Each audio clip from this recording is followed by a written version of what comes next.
kita sedang hadapi dalam hidup kita itu tuh pernah terjadi kepada orang sebelum kita. Apapun yang sedang kita alamin sekarang, itu tuh pernah dialami oleh orang sebelum kita. Masalah kita sebagai anak harus gimana kepada orang tua. Ada contoh orang sebelum kita. Gimana seorang anak diusir oleh orang tuanya gara-gara dia beriman kepada Allah. Siapa dia? Ibrahim alaihissalam. Gimana sikap Ibrahim kepada ayahnya? Masalah orang tua kepada anak. Orang tuanya beriman, anaknya durhaka, anaknya kufur, anaknya ingkar. Siapa orang tua yang menghadapi ujian anak yang ingkar dan tidak beriman? Nuh alaihissalam. Ya bunayyarkam ma'ana. 950 tahun Nabi Nuh berdakwah termasuk kepada keluarganya, tapi anaknya menolak dakwah ayahnya sendiri. Padahal ayahnya ini seorang laki-laki yang solih, laki-laki yang sabar, laki-laki yang taat, laki-laki yang baik akhlaknya, laki-laki yang penyayang kepada keluarga. Tapi anaknya tetap aja gak suka kepada ayahnya, tetap aja membantah ayahnya. Sampai anaknya menuduh ayahnya ini orang gila, buat kapal di tengah gunung yang gak ada airnya. Dia merasa bahwa nyesal punya ayah seperti Nuh. Tapi Nuh gak pernah benci sama anaknya. Sampai ketika terjadi banjir besar, Nuh sudah berada di dalam kapal dan anaknya lari mencari tempat yang lebih tinggi, dan dia hampir tidak menemukan lagi tempat yang lebih tinggi sehingga dia hampir tenggelam. Nuh masih berharap anaknya mau ikut kepadanya dengan mengatakan, ya bunayya. Panggilan yang sangat lembut dari ayah yang didurhakai oleh anaknya puluhan bahkan ratusan tahun. Anaknya durhaka kepada ayahnya ratusan tahun, mengatakan ayah saya itu gila, ayah saya itu sinting, ayah saya itu stres, ayah saya itu depresi, ayah saya itu orang bodoh, ayah saya itu dan segala macam. Membentak ayahnya, marah kepada ayahnya, buruk akhlak kepada ayahnya beratus tahun. Tapi ketika anaknya hampir tenggelam, kasih sayang ayahnya ini belum hilang. Masih memanggil anaknya dengan panggilan lembut, ya bunayya. Dalam bahasa Arab itu artinya, wahai anakku tersayang. Bukan ya waladi, bukan wahai anakku, tapi ya bunayya, wahai anakku tersayang. Masih pakai kalimat tersayang. Irkam ma'ana, naiklah bersama kami. Naiklah bersama kami ke dalam perahu, wahai anakku tersayang. Ini contoh seorang ayah teladan yang pernah diuji dengan anaknya. Ibrahim, anak yang diuji dengan ayahnya. Nuh, ayah yang diuji dengan anaknya. Atau seorang suami yang diuji dengan istrinya. Dia menafkahi istrinya, dia membimbing istrinya, dia ngajak istrinya sholat, dia ngajak istrinya menutup aurat, dia berakhlak mulia kepada istrinya, dia menunaikan seluruh hak istrinya, wafa memenuhi hak-hak istrinya. Dia berbicara santun kepada istrinya, sabar kepada istrinya yang perangainya jelek bertahun-tahun. Siapa dia laki-laki yang diuji dengan istri? Lut alaihissalam. Betapa sabarnya Nabi Lut menghadapi istrinya. Istrinya bukan hanya istri yang buruk akhlak, tapi juga durhaka. Dia yang menjadi biang kerok dari semua kejahatan, kemakaran, dan keburukan yang terjadi di negerinya. Dia yang menjual laki-laki untuk laki-laki yang lain, sehingga terjadi LGBT. Istrinya ini parah. Gak sholat, gak menutup aurat, durhaka sama suami, kufur kepada Allah, melakukan dosa-dosa besar. Tapi Lut sabar. dan terus membimbing istrinya sampai Allah memutuskan untuk berhenti. Udah cukup, sekarang pergilah dan tinggalkan kaum ini, karena kami akan membinasakan kaum tersebut, termasuk istri Lut. Baru Nabi Lut berhenti. Atau seorang istri yang diuji dengan suaminya. Istrinya solehah, istrinya berhijab, istrinya beriman, istrinya akhlaknya mulia, sabar terhadap kejahatan dan akhlak suaminya yang sangat buruk. Tapi dia terbunuh di tangan suaminya sendiri. Dia disalib di pohon kurma, dia disiksa sampai dia menghembuskan nafas terakhir. Tapi dia bersabar terhadap suaminya dan terus berharap agar suaminya bertaubat dan sadar. Siapa dia? Asiyah yang diuji dengan suami Fir'aun.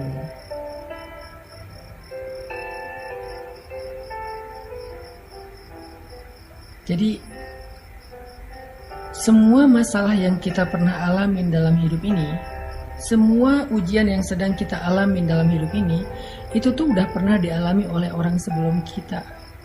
Sehingga tugas kita adalah kalau pengen dapat petunjuk, kalau pengen dapat contoh, kalau pengen dapat semacam model untuk kita tiru, kata Allah udah ada tuh. Siratal ladzina an'amta 'alaihim. Apa masalah kamu? Ya Allah, saya punya masalah dengan orang tua, belajar dari Ibrahim. Ya Allah, saya punya masalah dengan anak, belajar dari Nuh. Ya Allah, saya punya masalah dengan istri, belajar dari Lut. Ya Allah, saya punya masalah dengan suami, belajar dari Asiyah. Ya Allah, saya punya masalah sebagai jomblo, cowok, banyak godaan dari cewek-cewek sekitar saya di kampus, di tempat kerja, belajar dari Yusuf. Ya Allah, saya seorang jomblo, perempuan, cewek, dan banyak masalah, banyak ujian dari cowok-cowok yang ngegodain saya, belajar dari Maryam. Ya Allah, saya pengen ta'aruf tapi nggak tahu caranya, belajar dari Musa dan calon istrinya. Ya Allah, saya punya anak tapi nggak tahu cara mendidiknya, belajar dari Zakaria dan Yahya. Apa masalah kita? Ya Allah, saya hampir bercerai, suami saya mentalak saya, talak satu, gimana cara mengislahnya, belajar dari surat At-Tolak ketika Nabi mentalak Hafsah. Ya Allah, suami saya suka ngata-ngatain saya yang jelek-jelek, belajar dari curhatnya seorang perempuan di dalam surat Al-Mujadalah atau Al-Mujadilah, Khawlah bintu Tha'labah. Ya Allah, orang ngomongin saya di sosial media, orang berbisik-bisik tentang saya di grup, mereka bikin grup baru dan ngomongin saya di grup sebelah, belajar dari surat An-Nur tentang hadisul ifki, pembicaraan rahasia.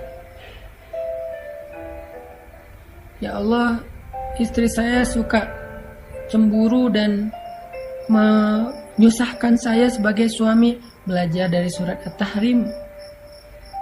Apa masalah kita?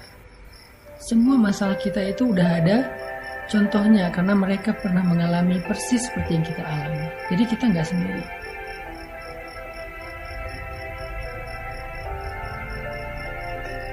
Sehingga di dalam ayat Siratal ladzina an'amta 'alaihim, Allah tuh pengen ngasih tahu ke kita itu, belajarlah sejarah. Di dalam ayat Siratal ladzina an'amta 'alaihim, Allah tuh pengen ngasih tahu ke kita, belajarlah sejarah. Karena nggak ada yang baru di bawah langit, nggak ada yang baru di bawah matahari, nggak ada yang baru di atas tanah. Semua yang kita alamin pernah terjadi sebelumnya. Karena sejarah itu berulang, karena cerita itu terjadi lagi. Sehingga kita bukanlah orang pertama yang mengalami masalah ini. Udah ada orang sebelum kita yang jumlahnya nggak terhitung. Tugas kita adalah bacalah sejarah, belajarlah sejarah, bacalah tentang kisah kehidupan mereka, biografi mereka dari referensi yang baik.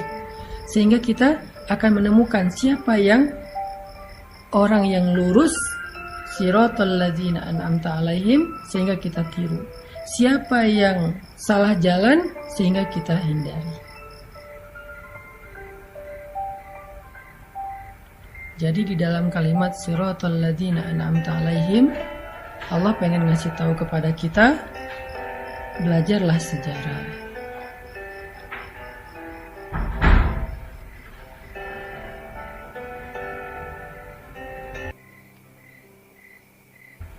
Allah pengen ngasih tahu kepada kita, belajarlah sejarah. Sehingga dengan kita membaca sejarah, kita punya guidance, kita punya model untuk kita tiru. Apapun masalah kita.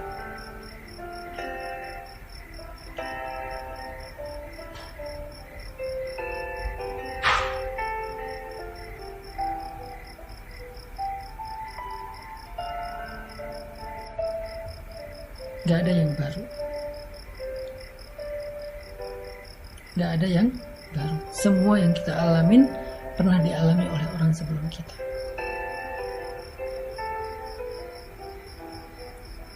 Tugas kita adalah belajar dari mereka, mencari tahu apa sih rahasia mereka sehingga bisa keluar dari masalah itu. Apa sih kunci mereka survive dari ujian itu? Apa sih langkah-langkah konkret yang mereka lakukan sehingga mereka bisa sukses, bisa Allah selamatkan dari berbagai macam keburukan.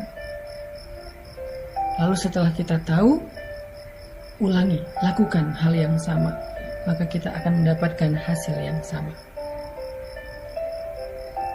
Jadilah seperti Yusuf kalau kita seorang jomblo cowok.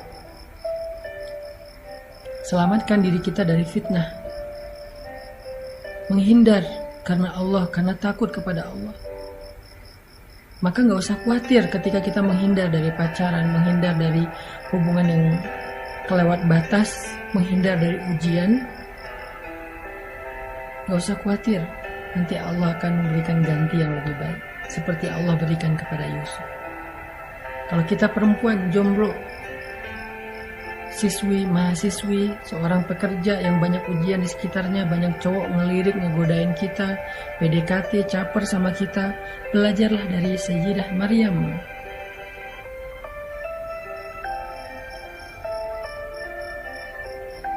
Yang mengatakan sesungguhnya aku tidak kenal laki-laki.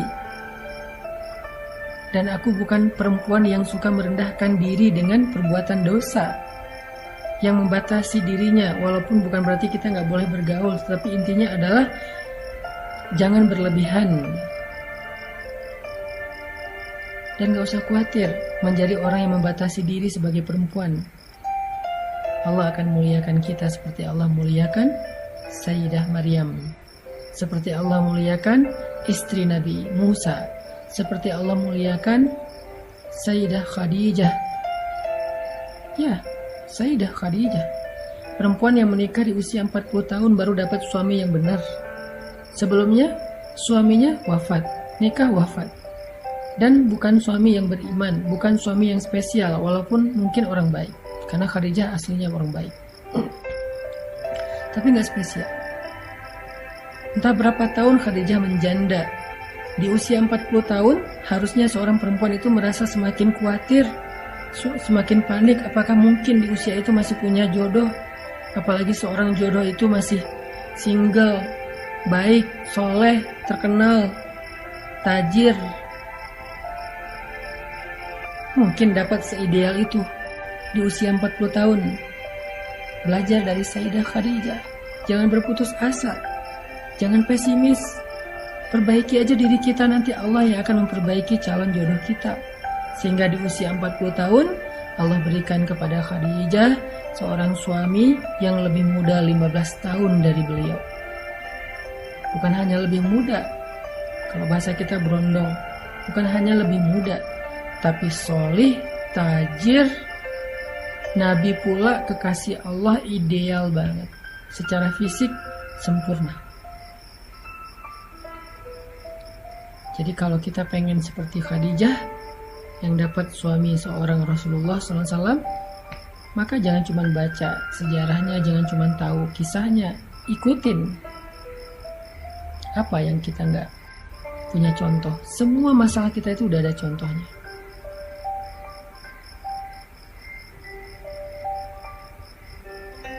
Semua udah ada contohnya. Kita yang ngerasa kayak hidup kita banyak ujian. Kenapa ya setelah saya hijrah kok hidup saya banyak masalah? Perasaan dulu sebelum hijrah kayak nggak ada masalah. Sebelum hijrah kayak lempeng-lempeng aja. Sebelum hijrah hidup saya happy-happy aja. Tapi kenapa setelah hijrah masalah datang silih berganti dan gak beres-beres? Malah semakin hari semakin berat. Semakin hari kayaknya masalahnya, bebannya semakin nambah. Kenapa ya? Belajar dari Bilal. Belajar dari Bilal. Sebelum Islam, Bilal itu gak pernah disiksa. Dia budak tapi dia diperlakukan dengan baik. Dia disuruh kerja, ngurus ternak, ngurus rumah, ngurus kandang. Memang dia bekerja kepada tuannya. Tetapi dia tidak pernah disakiti, nggak pernah disiksa, hanya disuruh kerja.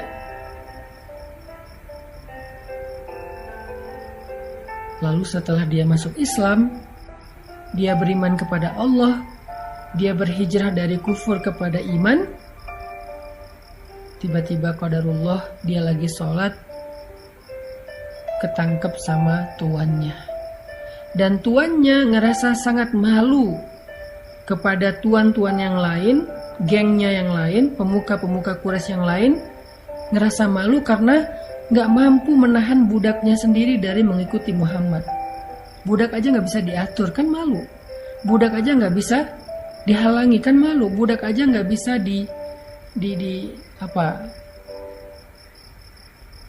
dikontrol gitu.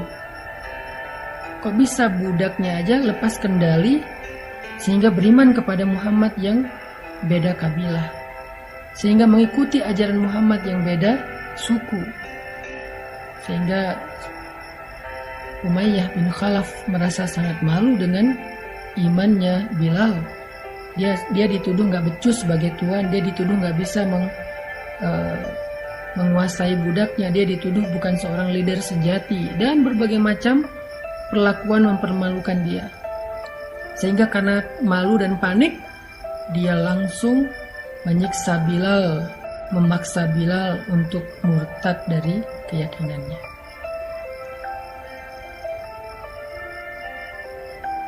Bilal mendapatkan siksaan justru setelah Islam. Apakah Bilal mengatakan ini gara-gara saya beriman, saya hidupnya jadi susah? Gak pernah Bilal ngomong kayak gitu. Apakah Bilal mengatakan, ya Allah, apa maumu? Setelah saya beriman, kenapa engkau beri saya ujian, bukannya diberi kenikmatan dan kebahagiaan? Gak pernah Bilal ngomong kayak gitu. Apakah Bilal mengatakan, ya Allah, saya nyesal udah beriman, tahu gini saya gak akan mau masuk Islam? Gak pernah terbersit sekalipun kayak gitu. Gak pernah Bilal berpikir bahwa hidupnya menjadi susah karena Islam. Gak pernah Bilal berpikir dia menyesal dengan keimanannya. Gak pernah dia ngerasa bahwa masalah dia itu justru setelah dia mendapatkan hidayah. Enggak pernah kayak gitu. Semakin disiksa dia semakin yakin dan bergantung sama Allah. Semakin disiksa dia semakin bergantung sama Allah. Bukan semakin melemah pegangannya ke Allah, semakin erat pegangannya ke Allah. Kalau kita kan semakin diuji, pegangan kita ke Allah jadi makin renggang ya. Jadi ragu, Allah benar gak sih mau nolong saya? Allah tuh janjinya tepat gak sih ke saya? Kok Allah gini sih sama saya? Apa maunya Allah? Makin renggang, makin renggang, makin renggang. Na'udzubillah sampai akhirnya putus asa, melepaskan pegangan kepada Allah, belok arah. Ada yang sampai murtad, ada yang bunuh diri, ada yang mencuri karena putus asa dengan rezeki yang halal, ada yang akhirnya berzina karena putus asa mencari jodoh. Makin diuji makin renggang. Kalau Bilal makin diuji makin erat pegangannya.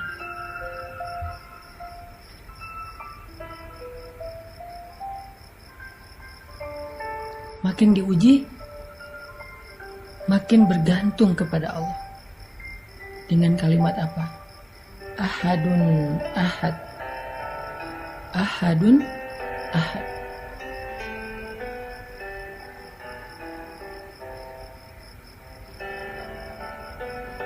Cuman Allah satu-satunya. Gak ada yang lain. Yang saya yakin, yang saya sembah, yang saya tunduk, yang saya bergantung, yang saya berharap. Ahadun, ahad. Makin disiksa, makin ahadun, ahad. Jadi buat kita yang setelah hijrah merasa banyak diuji, belajar dari Bilal. Coba ikuti, teladani sikap Bilal, supaya kita mendapatkan kebaikan hasil terakhir dan yang sama dengan apa yang dialami oleh Bilal. Apa kebaikan yang didapatkan oleh Bilal di akhir cerita itu setelah dia ahadun ahad sekian lama? Apa kebaikan yang akhirnya Bilal dapatkan? Allah mengutus seorang hamba yang hatinya baik, yang Allah ridho kepada dia, mukmin paling baik di antara semua orang yang beriman setelah Rasulullah dan Khadijah. Orang yang sangat mulia kedudukannya. Allah gak ngutus orang biasa, Allah ngutus orang yang paling istimewa.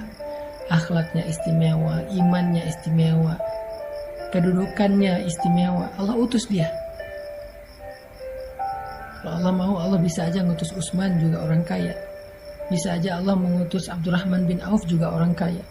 Bisa aja Allah mengutus Sa'ad bin Abi Waqqas, juga orang kaya. Banyak lagi sahabat-sahabat yang kaya.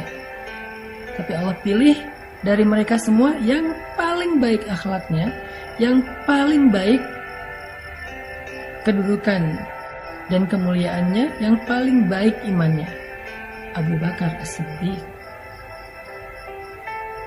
Allah gerakkan hati Abu Bakar untuk datang. Allah gerakkan hati Abu Bakar untuk menolong Bilal. Lalu Abu Bakar datang bilang ke Umayyah bin Khalaf, "Ya Umayyah, apa untungnya kamu menyiksa budak seperti Bilal?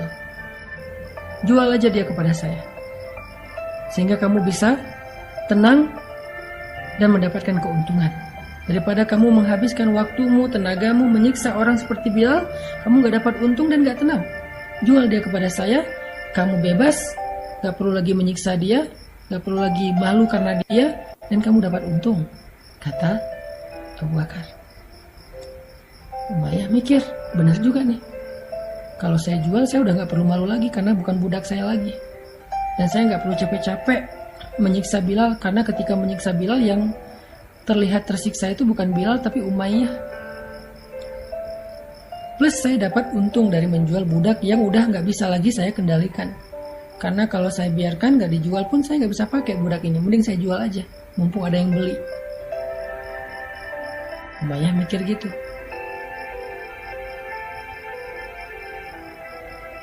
Lalu Umayyah bertanya kepada Abu Bakar, "Berapa kamu mau membeli budak seperti Bilal? Berapa?" Kata Abu Bakar, "Sebutkan saja harganya. Coba." Abu Bakar nggak berpikir bahwa Bilal nih budak yang lagi nggak laku nih, murah pasti harganya, sebutin aja angka berapapun pasti dijual. Enggak. Karena Abu Bakar ingin menghargai imannya Bilal, maka Abu Bakar tidak mau menyebutkan angka. Karena iman gak bisa dibeli. Abu Bakar tidak mau menyebutkan angka. Ini cerdas dan bijaksananya Abu Bakar. Kata Umayyah, "Berapa kamu ingin membeli Bilal?" Kata Abu Bakar, "Sebutkan harganya. Sebutkan angkanya. Seolah-olah berapapun yang kamu sebutkan akan saya beli. Saya nggak akan menyebutkan angka untuk membeli imannya Bilal."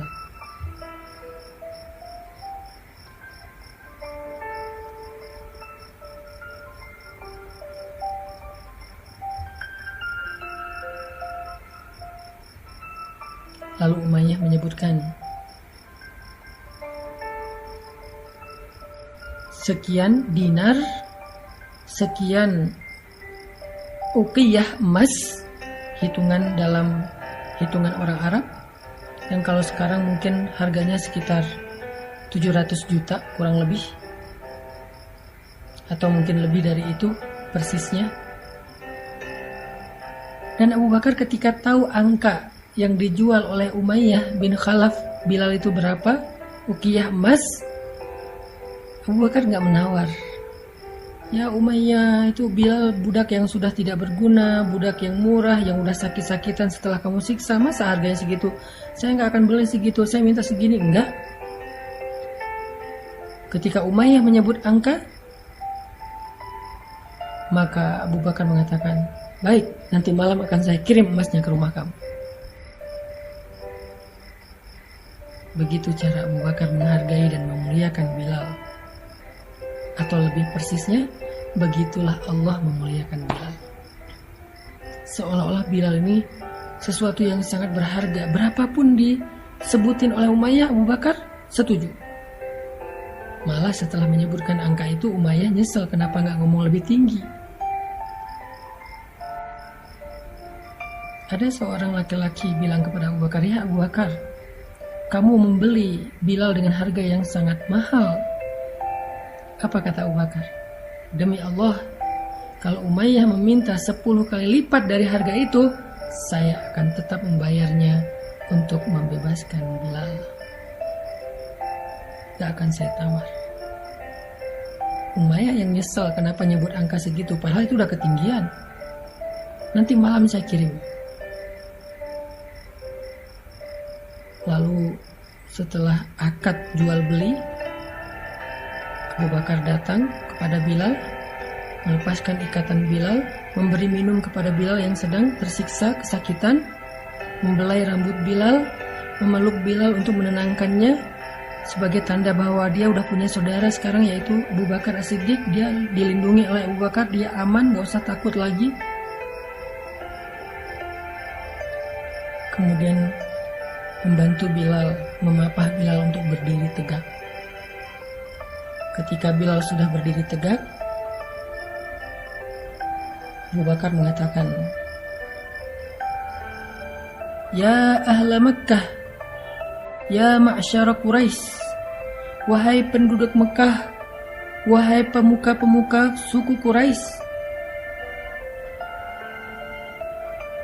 ketahuilah sesungguhnya Bilal adalah saudara saya di dunia dan di akhirat, bukan budak saya.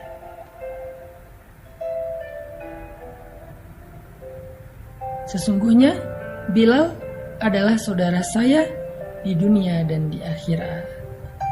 Itu sebuah deklarasi bahwa Bilal sudah menjadi orang yang merdeka, dibebaskan oleh Abu Bakar. Abu Bakar membeli Bilal bukan untuk jadi budak. Abu Bakar menebus Bilal untuk dimerdekakan. Bukan hanya merdeka dan hidup sendiri, tetapi menjadi saudara yang kehidupannya ditanggung, dijamin oleh Abu Bakar. Dan Abu Bakar berharap itu menjadi persaudaraan yang kekal sampai ke surga. Itulah kesudahan yang baik. Itulah happy ending. Itulah pertolongan Allah yang tidak terduga-duga yang Allah berikan kepada Bilal setelah dia bersabar dan bergantung kepada Allah saat-saat dia diuji.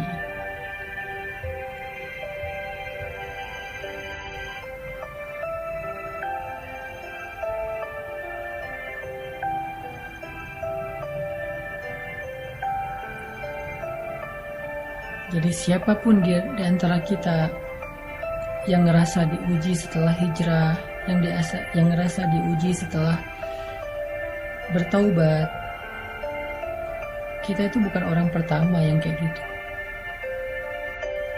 Walaqad fatanna alladhina min qablihim fala ya'lamanna Allahu alladhina shadaqu. Allah udah menguji orang sebelum kita. Salah satunya Bilal, maka belajarlah dari Bilal. Masih banyak nama-nama orang lain, sahabat-sahabat lain yang diuji juga setelah berhijrah atau setelah bertaubat ataupun masuk Islam. Termasuk nanti ada nama Mus'ab bin Umair, ada Sumayyah, ada Yasir, ada Ammar, ada Dhinnaira, ada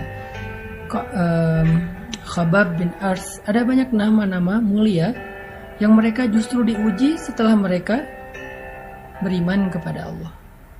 Jadi kita yang ngerasa punya cerita yang sama, walaupun mungkin cerita kita receh lah, lebih ringan dibandingkan mereka, maka belajarlah dari mereka. Kalau pengen dapat hasil yang sama dengan mereka, kalau pengen dapat kebaikan yang sama dengan mereka, belajarlah dari mereka. Gak ada yang baru di bawah langit kita.